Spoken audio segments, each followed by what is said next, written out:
So, hurt people. And I think that's probably the reason why I'm toxic. Because I've been hurt so many times that eventually I carry that on. And I just continue to use that hurt to hurt new people that I meet. Oh, man. Yeah. Toxic. Dreams don't work unless you gon' put that work in. Yeah. Dreams don't work unless you gon' put that work in. Had to change something, I was done and I was hurting. I was on the edge, yeah, I guess I almost lost it. Gotta understand something, this the life of toxic. Hey guys, it's Toxic, and I've decided to start this series, The Life with Toxic, because there's such like a stigma around my name, the brand, my music, that I'm like, okay, let me clear some things up. I've had a lot of going on recently, so I just thought, you know what, like, let me actually talk through how I'm moving. Like, let me understand and try to evaluate and let others understand how my brain is moving, because then maybe they would understand me a bit more, because clearly you're listening to my music but you're not knowing who I am and understanding me. So yeah, let's run it back.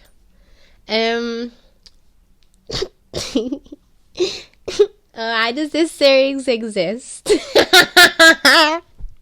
Guys, like, this has been a lot, okay, for me to get this out there, so hold on, take a breath, take a minute. So why does this series exist? Like I said, the whole stigma about the brand, I didn't choose to be called toxic. My friends were always calling me toxic. They were always saying, oh, your relationship's toxic, your life's toxic, your mum's toxic, your life's toxic. Like, it's a lot. From the outside looking in, I think it's a lot to see me crashing out on social media. It's a lot to be my friend, because they hear a lot, and especially a lot of what they don't hear, you know? So, like, why not try to break it down and actually understand what's going on? And I think if I continue, like, going on the way that I'm going, I'm not really going to go anywhere, if that makes sense. And I'm sick of being heartbroken, and I'm sick of just not being able to move on from situations that have happened in my life. So hopefully this series will help us understand me and everything else. So yeah, me as toxic, being toxic, I think my definition of being toxic is wow, so many things that go into being toxic. No, but I think my main things that being toxic are is not processing my traumas from the past, and then I'm meeting new people and basically expecting these new people to help me when they're also traumatized themselves, you know, like, and that's kind of mad for me to go on through and not heal from. Like, I think one thing about my music is I try to put off that, like, I'm trying to heal, I'm trying to do this, and it really shows, because social media and me outside social media are two completely different things, and it's easy to hide growth through social media than through actually dealing with it, if that makes sense. So yeah, and I have my friend with me, guys. He's in here, okay? He's in the booth.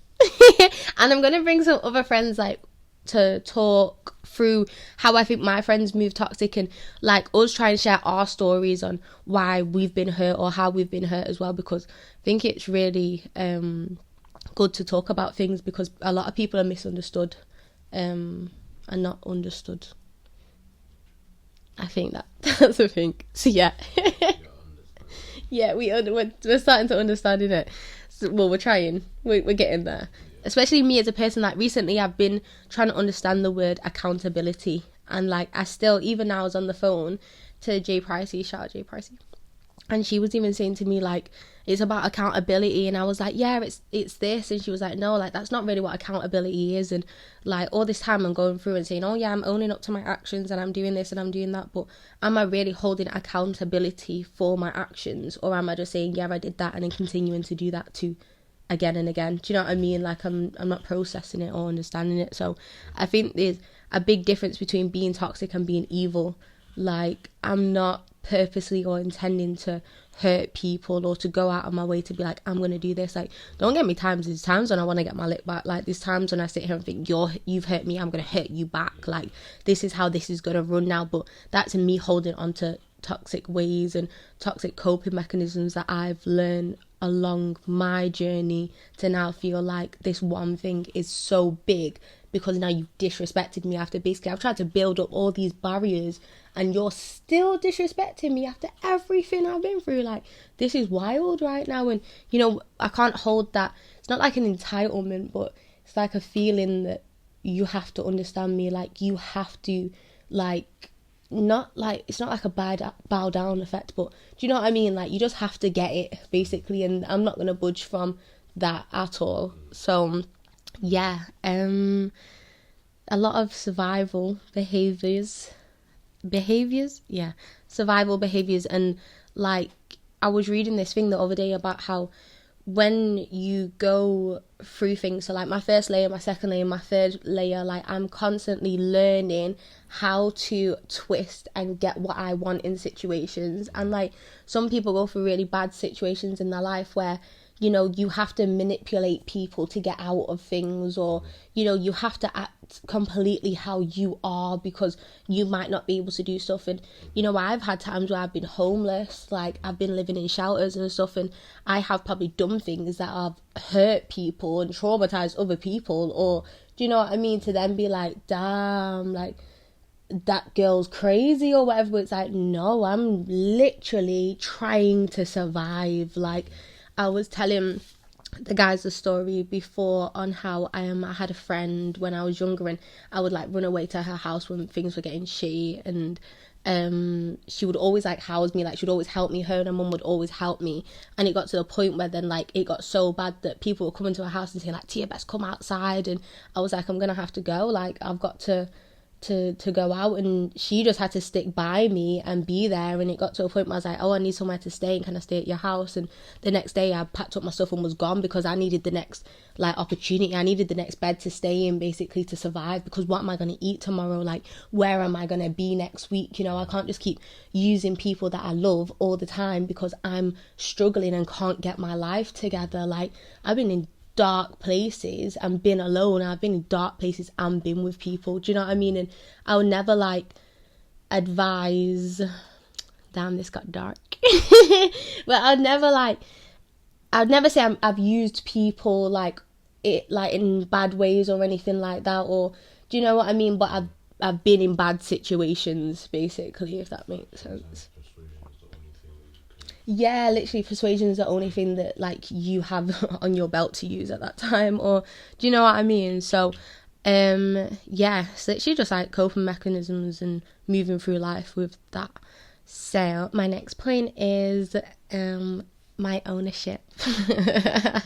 And starting, so we're going to go through chapters in these series, right, guys, and we're going to hit different topics and things. These are all things that you should expect, like me with relationships, again, my family issues, and we're going to be diving into some stories and how I've survived them hard times. No, I'm joking.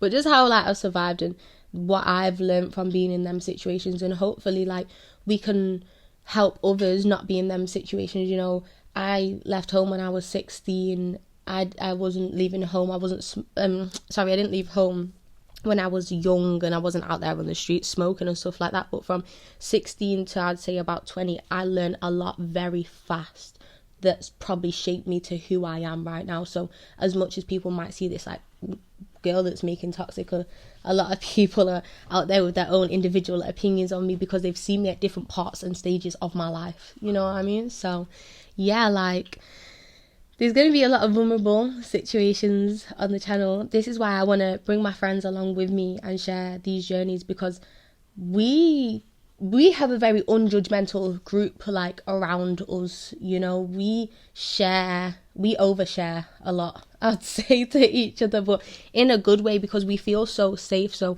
if I can offer a safe space for people to come and relate to, then why not? Like, we change the world one step at a time, they say, you know.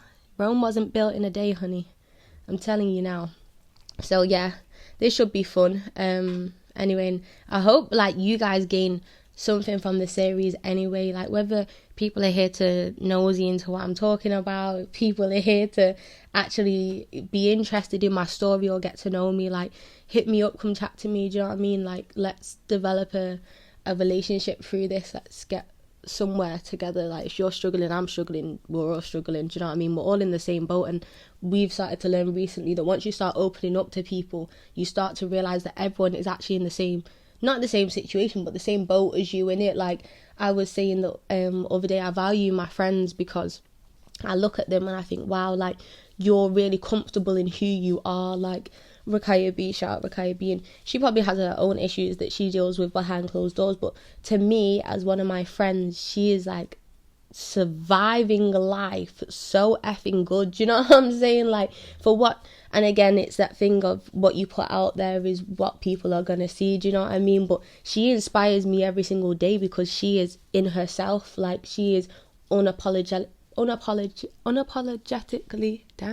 herself, and that's what it's about. Like, if I can go out there and be me and 100% me and be comfortable and happy in myself, like, that's what you need to be at, like, at the end of the day, in the stage of your life. Like, who wants to be out there spending time hating on other people? Like, we have places to go. It's 2026, damn it.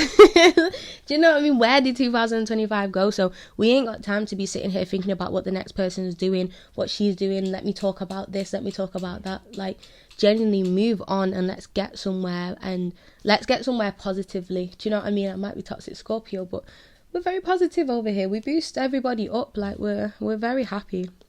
So yeah, I hope we can build a connection, guys.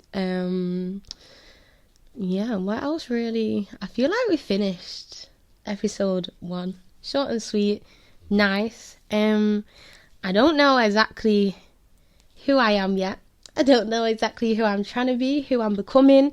I don't think it's a trying to be, but I'm trying to be a better person than I was, and I've hurt a lot of people on this path, and I think people have hurt me. I've got a lot of unhealed relationships with people. So yeah, hopefully this is my apology to a lot of people who maybe I have come across and hurt, but I'm getting there, I'm learning. And if you knew me or if you know me, you understand that we grow and we learn and we don't hold grudges. We move on happily. So yeah, guys, I hope you tune in. I hope if you got this far, you've got to subscribe. Definitely be ready for the next episode. That's it. Hopefully we can just build a nice happy community, do you know what I'm saying? Let's put it up on a high. Well, yeah, guys, like, subscribe. Let's do this. Thank you for tuning in with Life with Toxic. I hope you gained something, hope you learned something, and I'll see you in the next one.